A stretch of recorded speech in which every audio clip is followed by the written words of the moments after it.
Happy Monday, everybody. Welcome to the Brownwood Lions Cook Show. Here on KOXE, I am Derek Stuckley, along with Brownwood Lions head football coach, athletic director Sammy Burnett, and a green screen behind us. That's right. That's sort of different, isn't it? A little bit, yes. As we are having technical difficulties, surprise, surprise, but we are here for another week. How was your weekend, Coach? My weekend was wonderful. Thanks for asking. You want to know what I did? Well, sure. My sister, my older sister, let me say, by a year, and my younger brother and I went to visit my uncle and my father's wife in Tatum, New Mexico. That's a little bit of a travel.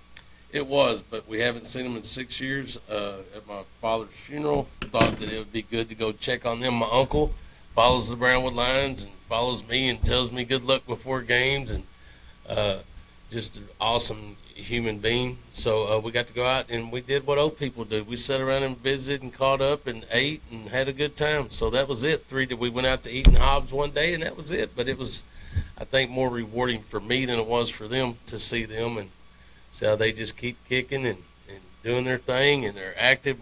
Seems like they're more active than we are, and that's probably why they're continuing to go. They're 83 and 80. So my uncle lives behind where my father used to live, so they're right there. If they need help with anything, they're there to help each other. So it's a pretty neat deal, but we had a good time. Good deal. I guess I'm old then, because I like to sit around and talk and eat. That's what we did. We sat around and talked, then we moved to the porch, then we moved back to the couch and back to the porch and to the kitchen, and just tour the house. Yes. I know that feeling now. All right, well, what's going on in the world of Brownwood Lions and Lady Lions sports these days? If you keep up with the Brownwood websites and things like that, you see that Stuckley's on top of what's going on in our bond stuff. It's pretty neat to go out there and see the multi-purpose workout facility and how it's turned into something that looks like a building's going to sit there. Mm-hmm. That looks like they're digging footers is what I would call them. I think that's what they're doing. So they've leveled the ground. They've pretty much cut out the entire size of the building, the perimeters of the building where they have to pour the footers. Those footers are pretty wide, about as wide as a what are those called, skid steer box blade or whatever bucket. They're about that wide, and it's going to be a pretty big facility for that size of a footer. So it's pretty neat to see that. We don't have a baseball field anymore. We just have some dugouts and a short fence and a scoreboard, which is nice to see. Yes. No bleachers, no concession stands, restrooms, all that's gone, so that's good to see. And softball has their bleachers and their dugouts, but don't have anything else, so that's progress. That's true. So they're working on getting those things redone and turfed and parking lots, and it's going to be nice to see. I know that you posted something about that, which people are excited to see. And then Gordonwood Stadium right now is finishing up the turf. We've got the new look on that. We'll approve the cutouts and all that tomorrow. Go out there and make sure everything's done the way we want it to be done, on the way it looks, where everything's placed. And then they'll fill it with the rubber and let it sit for a couple of weeks. Then we'll be able to use that. The light poles are down. You can't drive out and see Gordonwood Stadium because of the light poles. They're down. Getting ready to replace the lights at Gordonwood Stadium, which is very much needed.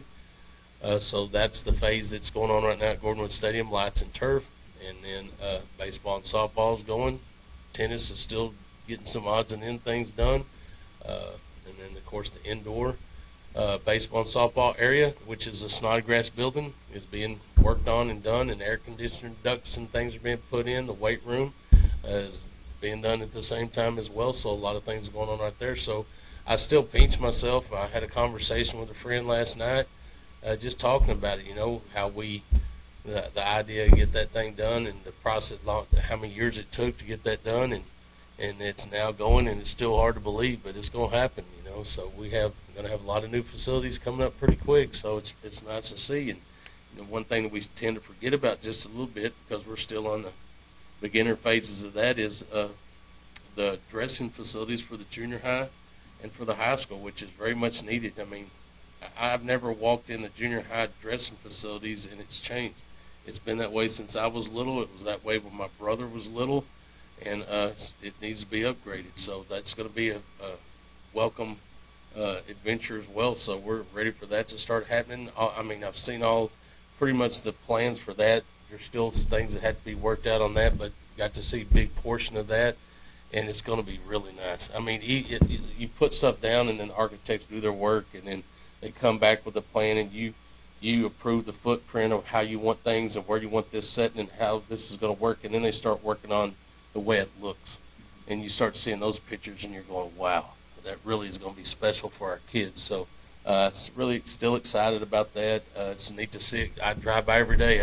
I'm going to check the progress every day to see how it's going, and just excited about seeing the next step that they get going. Yeah, it's kind of funny, you think about 2 months ago driving around, and now today driving around, and everything looks completely different. Yeah, the one thing that really I'm really excited about, it's crazy, but I am, is the parking lot at the baseball and softball fields.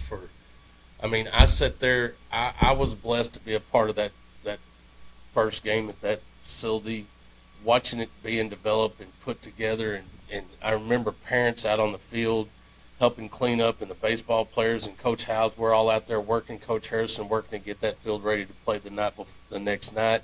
The excitement about that, and just having our own baseball facility, because at that time where Centex Soccer is, that was the baseball and softball complex for the city, and that's where we played all of our games.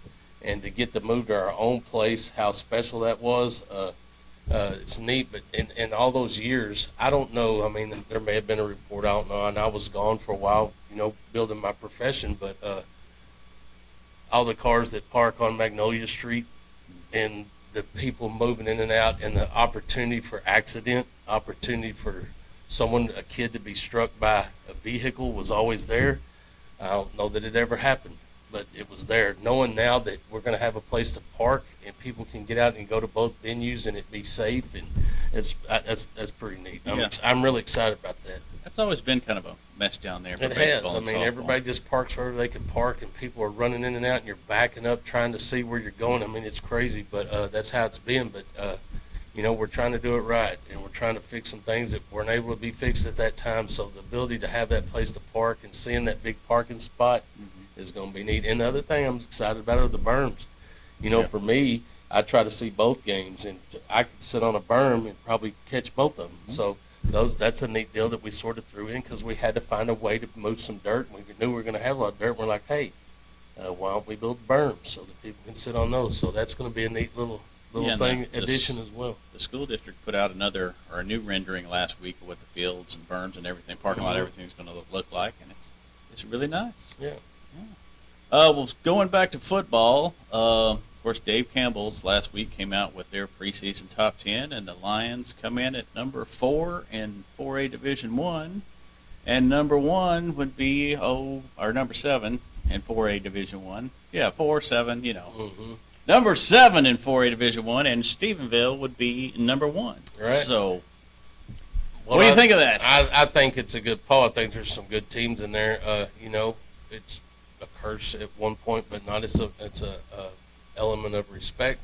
My goal when I got here was to put Brownwood back on the map, and to be considered as one of the elite teams in the state of Texas every year in and year out. And we've been climbing the polls preseason, and to be ranked in the top 10, I think is neat for our community, because it shows that we're gaining the respect of the state of Texas again, which I like a lot. With that comes the burden of being successful, which we carry that burden all the time. But we're not going to be outworked. Stephenville. Everybody thinks Stephenville is going to be there at the end of the season, which they are. So I think that ranking is well worth it. But I embrace the opportunity to beat them. So I'm very thankful for that. Still humbled by it. It just lets you know you got to continue to do what you do. Keep growing the program. Don't get stagnant. Try to do what you can do to stay on top. Sometimes getting to the top, Nick Saban talks about getting to the top is one thing, but staying on the top is something different. So you got to find ways as coaches to make it exciting still for the kids, and to keep raising that expectation that it's not that what we've done in the past isn't enough, to continue to grow and continue to try to get better. And that's our goal, and that's what our kids are working for. You look at 4A Division 2, you got Glen Rose sitting at number 4.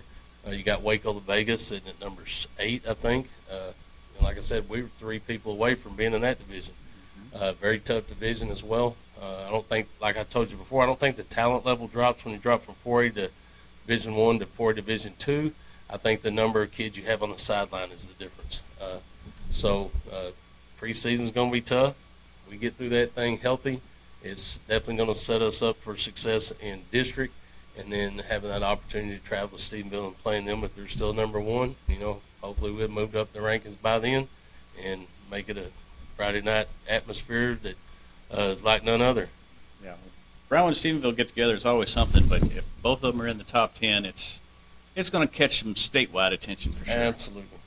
Well, speaking of football, of course, still in off-season, summer workouts. How are things looking in that department? Looking good. I mean, our kids, we got great attendance, boys and girls have great attendance. We're still up at the junior high doing our workouts over there. Girls are doing, I think, Monday, Wednesday, they're doing their strength and conditioning, and they're doing volleyball skills. And then on Tuesday, Thursday, they're doing basketball skills after they do their strength and conditioning. For us, had a lot of discussion with a lot of coaches. It's almost year-round. We've talked about that and what our kids are doing and how involved they have to be and all that. I've talked to multiple coaches on how they're running their off-season during the summer or their summer strength and conditioning. I mean, we have some schools that I know that aren't doing anything in June.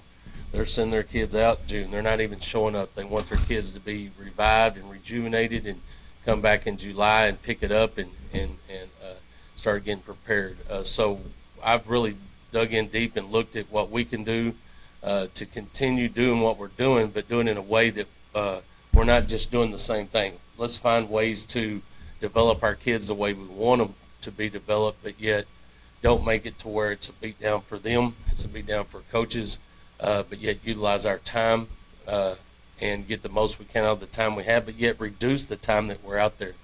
So for us, we're still going through our strength stuff. That's something we never waver on. We're going to be strong. But going out there in the conditioning part, we're going to really work on slowing down. Like today was an offensive day. Tomorrow will be a defensive day. When we go out on the field, we're working on things that will develop the kids in the positions they play. I always tell our coaches and our kids, we got to be masters of our craft. Whatever position I play, you got to do it exactly how you're taught to do it. It's just got to become muscle memory and really focusing on some of that. Learning how to get in phase when you're covering a receiver, not panicking, excuse me, but learning to play that receiver, play his hands, make him play on the ball when you have an opportunity to do that. Just steps, just the little things that build the foundation. Thank you, Star. That build the foundation that's going to make those kids be as good as they possibly can be in the position they play. So we got together as coaching staff and sat and met about that and put our heads together and found that what we think is a good way to get that accomplished, but yet not just going out there and doing stuff to do it. So I'm excited about that. There's been times where you're trying to go so fast, you're trying to get so much in, and you always want to teach the kids this is what we do, but I also want them to understand why we do it. Look at the big picture. Look how it all fits together. Not just your position. Let's see how it all fits together. So to be able to slow down and teach that so that when August the 5th gets here, I think we're going to be, once again, I think we're going to be one step ahead of what we were last year in the fact that our kids understand what they're supposed to do. They understand the defensive scheme. They understand the playbook. So we're going to hit the ground running in August, not, oh, here we go, got to reteach and learn this play again. No, our kids know that stuff. And I'll go back and, you know how much I don't care for 7-on-7, but yet you still learn that kind of stuff in 7-on-7 when it comes to your back-end play and it comes to your receivers and your quarterbacks and all that understanding the play. So that is a plus. So we will start out running instead of let's go put 3 days of install in and teaching the whole install. Now when we install for 3 days, our kids are going to run through it and know it, and it's going to be going, hey, we're here. So I think that's going to make us a little better. Yeah. What are we, 5 weeks away now from the start? 4 Probably weeks, so. We got like this that? week, and then next week, of course, we're off. 4th of July week, we shut down the school, and we let our kids have that off and give them a 10-day break, which is fine. I'm considering, we go to coaching school. Those kids are off that week, and then we come back the next week. Usually we have gone back to doing what we do. I'm still debating whether or not I'm going to do that. My goal is to play for 15, 16 weeks, and I want our kids excited week 15 or 16. I don't want them to be burnt out come week 2 or 3. So it's a fine line that you try to figure out in making it exciting for our kids to where they're not going, oh, no, here we go again. No, I'm excited because we talk about when we were young. how it worked for us. They opened the weight room when I was there. If you showed up and lived, you did. If you were working or whatever, well, my junior, senior year, I was off working in another state, working on the pipeline, and I was putting in work, but I wasn't lifting weights and all that, but I was lifting all kinds of other stuff. When I got back, I was ready to go to football practice because I was tired of working. Yeah. And it was exciting because I hadn't been around the guys a bunch and all that, and we're raring and ready to go come first day of practice. I want our kids to be that way too. So we're steady trying to figure out ways to make it happen. And again, I'm talking to coaches anytime I get around them. Hey, what are you doing? What are you doing next month? How are you handling the opportunity you have to go out there and practice, for your 30 minutes or whatever, and seeing what people are doing. And to be honest, it seems like everything goes full circle. A lot of the coaches are trying to get back to the old way because they see the benefit of giving those kids a break to where it doesn't seem like it's just monotony. Well, I feel like football season is a lot closer than it actually is, but maybe that's because I'm getting old and time goes by faster. I can second that. Let me tell you. Well, anything else going on? Anything else we need to mention, Coach? I don't know that we have much else going on. I think we covered what we're going on strength and condition wise, girls and boys, and then of course again boys soccer camp starts tomorrow at Centex Soccer Fields. That'll go through Friday for boys soccer. So saw that Coach Westman got to go watch a soccer game last night. He's always cool. increasing his knowledge, and he's very much a soccer guy. Really like what he does. Those kids are working hard. They actually come at 7 o'clock in the morning and lift before the girls. So soccer and cross country are doing their thing in the morning at 7 o'clock and go until about 8. So he's getting that program more and more developed every year, and really like what he does. Good deal. All right. Anything else today, Coach? Yeah, let's thank those sponsors. Star. Sorry. Look how good I look. Auto Glass Magic, Bruner Auto Group, Syntex Body and Paint, Syntex Equipment Sales, Citizens National Bank, Dan Hill Containers, Dr. Bon Young, Dr. Pepper Bottling Company, Edward Jones Investments, Hendrick Medical, Howey Enterprises, Humphrey Pete's, Heartland Funeral Home, Landmark Admin, MC Bank, Painter Johnson Associates, Smith & Sharp Agency, Sonic Drive-In, Stanley Chrysler, Texas Bank, Weldon Wilson Electric, Western Bank, and Willie's TVs. All right, that's a wrap for today's show. We'll be back here Wednesday on the Brownwood Lions Coach Show on KOC, KOC.com, and the KOXC app. Have a great day, Brownwood.